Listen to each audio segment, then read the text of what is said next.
वहां जो चश्मदीद हैं वो बता रहे हैं कि विकास दुबे कैसे वहां पर पहुंचा, कैसे उसे गिरफ्तार किया गया, कैसे उसे पुलिस लेकर गई है। लेकिन अब यूपी की पुलिस उसे लेकर आएगी और एक एक जानकारी आपके लिए फिर से बता देता हूं कि लास्ट उसे जो सीसीटीवी फुटेज थी वो फरीदाबाद की थी। फरीदाबाद में विकास दुबे को देखा गया था।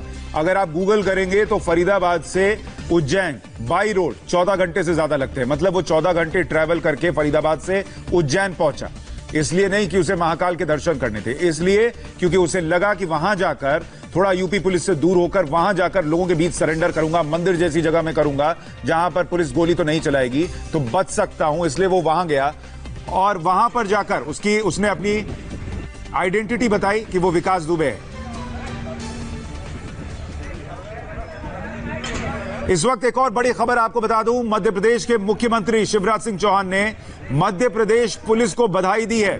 उन्होंने ट्वीट किया है और लिखा है कि मध्य प्रदेश की पुलिस की वो तारीफ कर रहे हैं जिस तरीके से विकास दुबे को पकड़ा गया। क्योंकि देखिए 5 राज्यों की पुलिस उसकी तलाश कर रही थी, आखिरकार वो मध्य प्रदेश में पकड़ा गया, उज्जैन में पकड़ा गया है। पुलिस भी वहां पर तुरंत पहुंची, जैसे फोन मिला पुलिस वहां पर पहुंची है।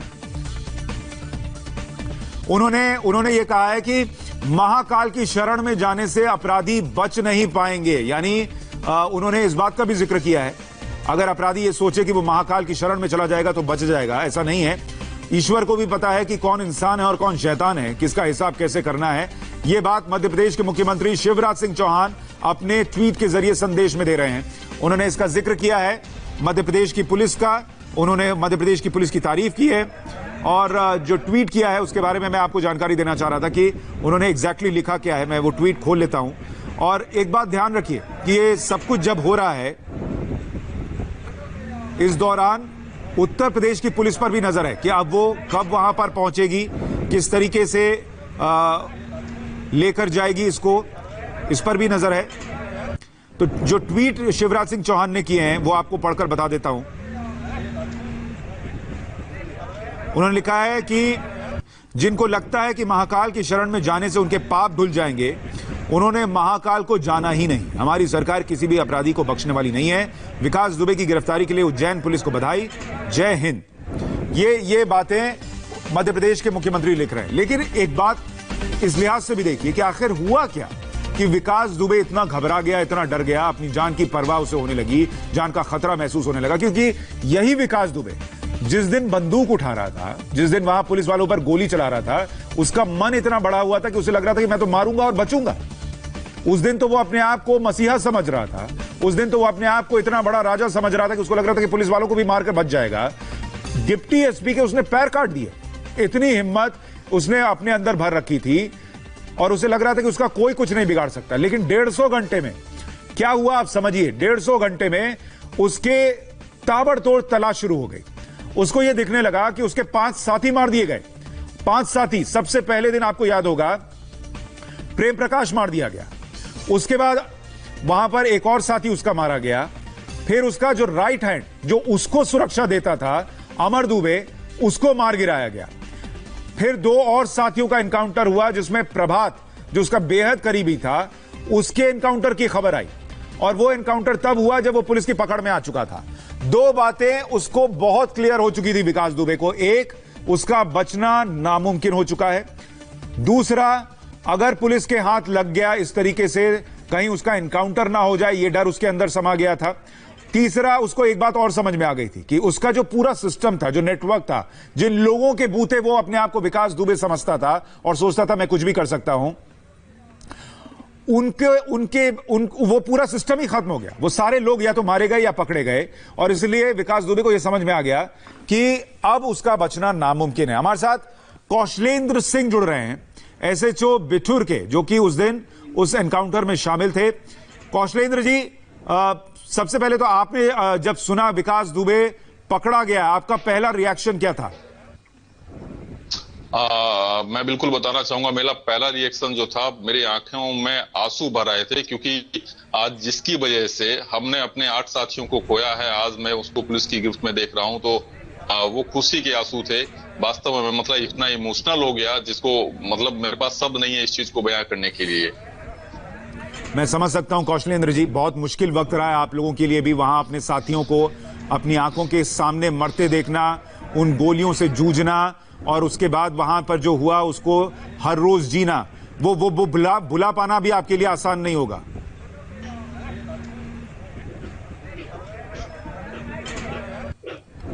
कौशलेंद्र जी, आप सुन पा रहे हैं मुझे? हेलो कौशलेंद्र जी, आपको आवाज मिल रही है?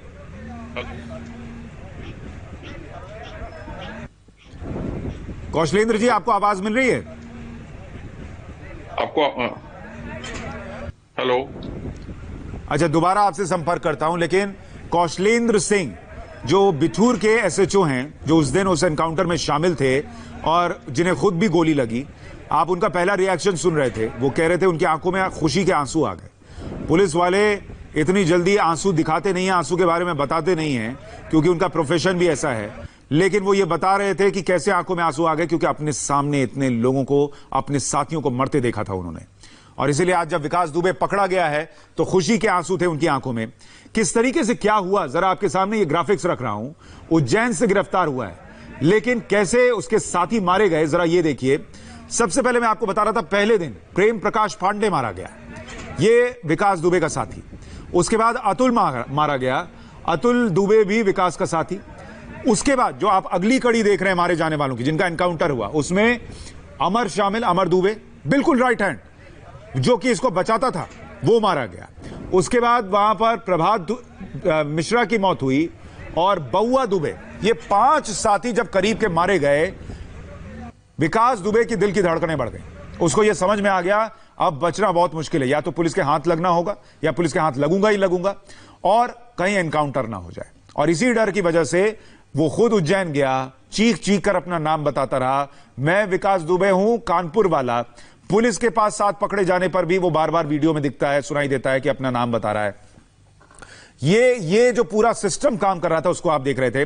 कौशलेंद्र जी हमारे साथ जुड़ गए। कौशलेंद्र जी, अब आपको आवाज मिल रही है? हाँ, आवाज मिल रही है आपकी। कौशलेंद्र जी, मैं दर्शकों को थोड़ा समझा रहा था, मैं चाहता हूं आप बेहतर समझाएंगे कि वो व्यक्ति जो 150 घंटे पहले इतना हिम्मत दिखा रहा था कि पुलिस पर गोली चलाए, आज उसके अंदर इतना डर है कि वो खुद चीख चीख कर अपना नाम बता रहा है कि मैं विकास दुबे हूं, कानपुर वाला, इन्होंने मुझे पकड़ा है। बिल्कुल आप जिस तरह से बता रहे हैं, एक्चुअली वो जो चिल्ला चिल्ला के बता रहा है, वो खुद में अपने आप में उसका डर झलक रहा है। उसे कहीं ना कहीं ये चीज की उम्मीद पहले भी हो चुकी थी कि उसके साथ में क्या होने वाला है। वो उसी डर को एक्सप्रेस कर रहा है लोगों के सामने कि शायद लोग उसे जान जाएं, और उसके साथ में जिस तरह से मतलब लोग महसूस कर रहे थे, या वो खुद भी महसूस कर रहा था कि जब भी पकड़ा जाएगा तो उसका इनकाउंटर होगा। लेकिन अभी भी इस चीज से इंकार नहीं किया जा सकता जो उसने किया हुआ है। हमारे चूंकि हमारे यहाँ पे जिस देश में हम लोग रहते हैं, वहाँ पे जो कानून होगा, जो भी विधिक कार्रवाई होगी, उसी के तहत उसके खिलाफ कार्रवाई की जाएगी, चाहे वो इनकाउंटर हो या जो भी कोई और कोई विधिक कार्रवाई हो। ये कौशलेंद्र जी, ये जो डर पैदा हुआ उसके अंदर, ये बीते 150 घंटे में जो यूपी पुलिस ने ताबड़तोड़ सर्च ऑपरेशन चलाया, जो ताबड़तोड़ एनकाउंटर हुए, जो साथियों पर शिकंजा कसा, उसने अपने करीबी साथियों को मरते देखा, यही वजह है कि ये डर पैदा हुआ। बिल्कुल आप जो कह रहे हैं बिल्कुल सही कह रहे हैं, क्योंकि जिस समय ये घटना को कर रहा था या जिस समय उसने प्रिपरेशन की थी, उस समय उसको इस चीज का कतई एहसास नहीं था, क्योंकि इसने पिछले 30 साल से, करीबन 25 से 30 साल तक जो ये सब किस तरह के क्राइम करता रहा, लेकिन कभी भी इस तरह की कोई भी कार्रवाई इसके ऊपर नहीं हुई। तो इस वजह से इसके मन में अभी भी ये था कि ठीक है, सब नॉर्मल हो जाएगा और घटना करने के बाद में सब हुआ। लेकिन जिस तरह से ये पिछले 150 घंटे में जो हुआ है, इसके 5 साथी मारे गए हैं, और पुलिस लगातार जो है पूरे, मतलब केवल यूपी पुलिस ही नहीं बल्कि आसपास के राज्यों की पुलिस भी जो है इसको जिस सरगर्मी से तलाश रही थी, उससे कहीं ना कहीं इसके मन में इस चीज का ये डर समा चुका था कि अब जो होना है वो सब जान गए हैं और उससे बचना नामुमकिन है। और चूंकि यूपी पुलिस का जो इसने नुकसान किया हुआ वास्तव में उस है, वो आक्रोश से इसको कोई बचा भी नहीं सकता था। कौशलेंद्र जी, आप लोग तो इतने क्रिमिनल्स को हैंडल करते हैं, उनकी साइकी को समझते हैं, आपके हिसाब से ये फरीदाबाद से 14 घंटे चलकर बाई रोड ये महाकाल ही क्यों गया? वहां जाकर ही उसने ये सारा क्यों किया कि वहां जाकर पकड़ा जाए? इसके बारे में मैं कहना चाहता हूं, क्योंकि ये जो है अध्यात्म टाइप के थोड़े से हैं, क्योंकि पंडित भी इनको कहते हैं, तो हो सकता है कहीं ना कहीं इनके मन में आ गया कि महाकाल के दर्शन करने से शायद इनका जीवन का उद्धार हो जाए। तो इसी वजह से मैं सोचता हूँ, इसलिए महाकाल के दर्शन करने गए थे, इसी वजह से वहां से इनकी अरेस्टिंग हुई है। क्योंकि ये दर्शन अंतिम, चूंकि इनको लग गया था कि वो जीवन के बस अंतिम क्षण है और अंतिम क्षण में महाकाल के दर्शन हो जाए तो यही शायद ठीक रहेगा, इनको शायद मोक्ष की प्राप्ति हो जाए। कौशलेंद्र जी, वैसे तो आप खुद पुलिस में हैं और एक जिम्मेदार नागरिक के तौर पर आप ये जरूर कहेंगे और हम भी ये कहेंगे कि जो कानूनी प्रक्रिया है उसके तहत इसका इंसाफ हो, लेकिन एक साथी के तौर पर जिसने अपने लोगों को मरते देखा, एक व्यक्ति के तौर पर जिसने ये सुना कि उसके सीनियर के पैर काट दिए गए, किसी के सिर में गोली मार दी गई, आज उसके मन में क्या आता है, इसके साथ क्या होना चाहिए?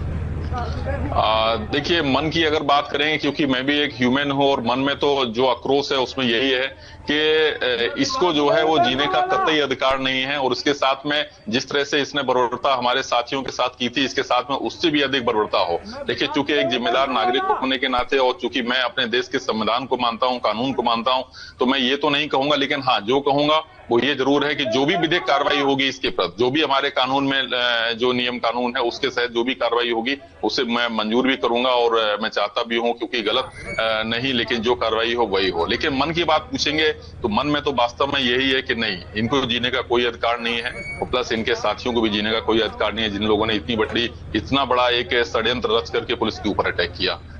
कौशलेंद्र जी, आप जहां बैठे हैं, हम लोग भी अब वहां गए थे। जी, आप बात पूरी कीजिए। जी हाँ, क्योंकि जहां पे हम लोग गए थे, हम लोग हमारी किसी से दुश्मनी नहीं थी, हम लोग तो एक नियम कानून का पालन करवाने के लिए गए थे।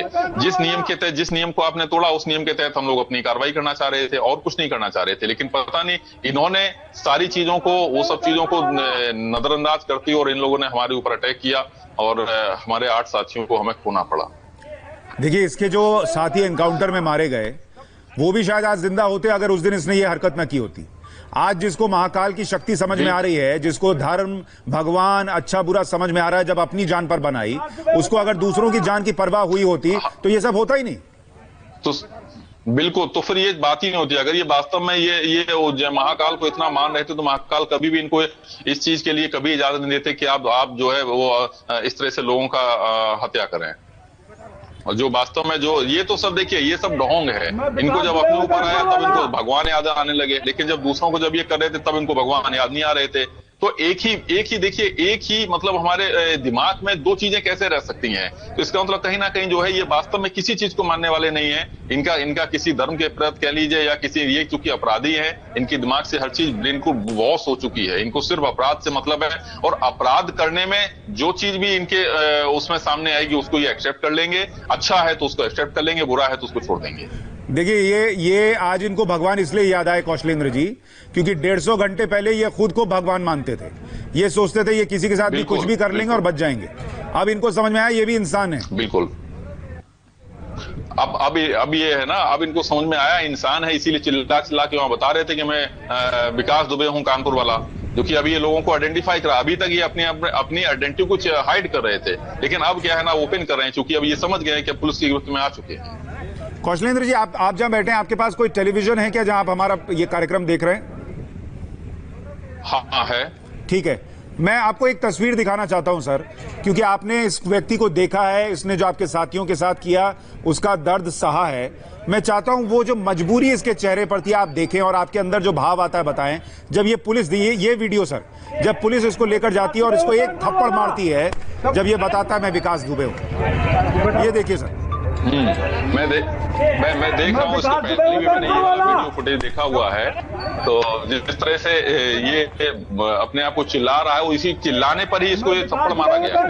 जब इसने चिल्लाया है तभी इसको थप्पड़ मारा है। मैंने ये महसूस किया सर, कई लोग लिख भी रहे हैं सोशल मीडिया पर, इस थप्पड़ की गूंज कई अपराधियों को सुनाई देगी और कई आम लोगों को बहुत खुशी हुई है इस थप्पड़ से।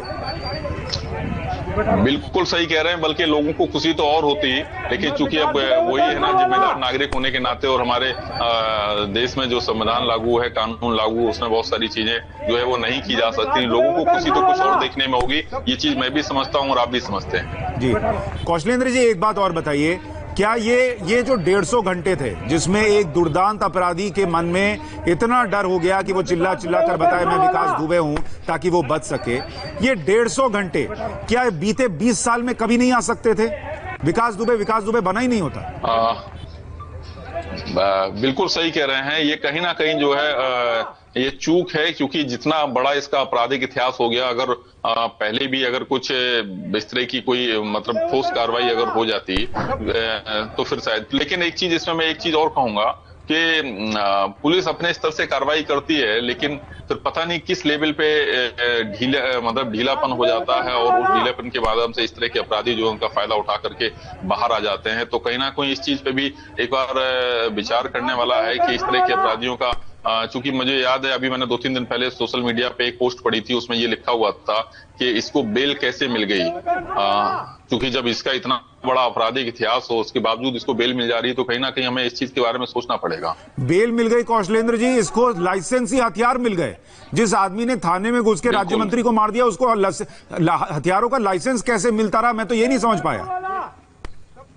बिल्कुल सही कह रहे हैं आप। चूंकि मुझे याद है, चूंकि मैं यहाँ पे रह करके जब किसी का पासपोर्ट या किसी की और कुछ चीजें जब वेरीफाइड करते हैं, तो उसके खिलाफ अगर एक भी अभियोग होता है तो उसमें हम लोग बड़ा मुश्किल से या तो करते ही नहीं, और अगर करते हैं तो फिर देखते हैं कि उसके अपराध की ग्रेविटी क्या है, उसने किस तरह का अपराध किया है। मुझे लगता है इसके द्वारा जो भी आपराधिक इतिहास है इसका, वो तो सारे गंभीर हैं, और इसके बावजूद भी इसको लाइसेंस की और सब चीजों की संतुष्टि हो जा रही है। तो ये जरूर कहीं ना कहीं एक बार फिर से हमें विचार करना पड़ेगा। कौशलेंद्र जी, जैसे हम लोग माँ बाप के लिए कहते हैं ना कि कोई बच्चा बिगड़ जाए तो कहते हैं माँ बाप ने बचपन में 2 लगा दिए होते तो ऐसा ना हुआ होता।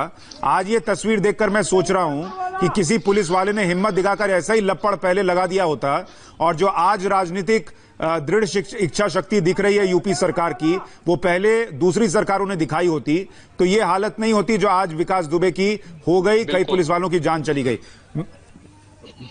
तो नहीं, बिल्कुल सही है। तो आज विकास दुबे नहीं, एक आम इंसान होते, या एक आम छोटे मोटे कोई अपराधी टाइप के होते, जिनके पास में इतनी हिम्मत कभी नहीं आती। क्योंकि देखिए, अपराधी तो समाज में, चूंकि जिस समाज में रहते हैं अपराधी वहीं से पैदा होते हैं, और किसी न किसी परिस्थितियों में बस पैदा होते हैं। लेकिन यह है कि वो इतना बढ़ जाते हैं, तो उसके लिए कहीं ना कहीं निश्चित तौर पर इसमें दोनों लोग जिम्मेदार हैं।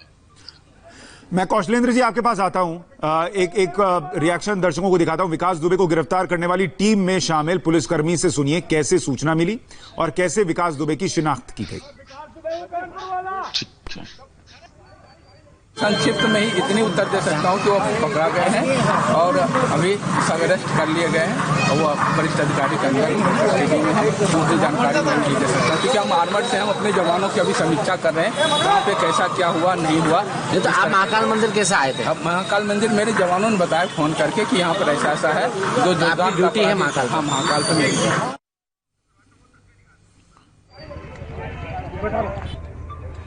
अब आपको हम दिखाते हैं महाकाल मंदिर में गैंगस्टर विकास दुबे कैसे अपना फोटो शूट करवा रहा था। यह तस्वीर आप देखिए, यह तस्वीर जिसमें विकास दुबे अपनी फोटो खिंचवाता हुआ दिख रहा है, यह महाकाल मंदिर की है। यह अजीबोगरीब है। मुझे ऐसा लगता है यह बार बार कोशिश यह कर रहा था कि जितने एविडेंस रहे कि यह महाकाल मंदिर गया था, वहां पर था, और बाद में ऐसा ना हो कि ये कहां गायब हो गया किसी को पता ही ना चले और इसकी डेड बॉडी मिले। इसलिए ये सारी चीजें कौशलेंद्र